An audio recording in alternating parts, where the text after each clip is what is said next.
कराडमध्ये रात्री 2 गटात राडा झालाय। 2 गटातील हाणामारीत 3 जण जखमी आहेत।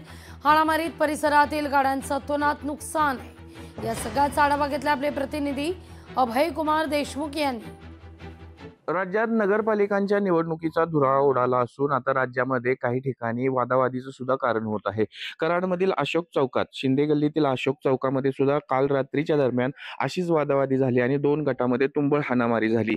या अशोक चौकामध्ये, शिंदे गल्लीमध्ये 2 गट समोरासमोर आले। राजकीय कारणावरून ही वादावादी झाल्याचं सांगण्यात येत आहे आणि या 2 गटामध्ये तुंबळ हाणामारी सुरू असताना कोयते आणि तलवारी सुद्धा नाचवल्याची माहिती समोर येत आहे।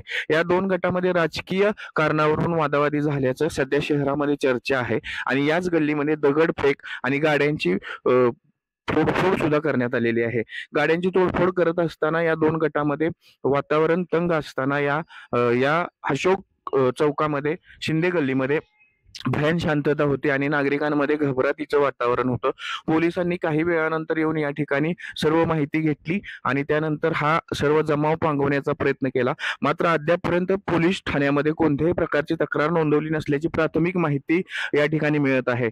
या संपूर्ण घटनाक्रमामध्ये या तुंबळ हाणामारीमध्ये 3 जण जखमी असल्याची माहिती प्राथमिक मिळते आणि त्यांच्यावरती खाजगी रुग्णालयामध्ये उपचार सुरू असल्याचं देखील सांगण्यात येते। मात्र निवडणूक जशी जशी जवळ येते तसे असे प्रकार वाढणार का, हाच प्रश्न या निमित्ताने उपस्थित करावा लागेल। अभय कुमार देशमुख, लोकशाही मराठी, कराड। लोकशाही मराठी ऐका, पहा, जागरूक रहा।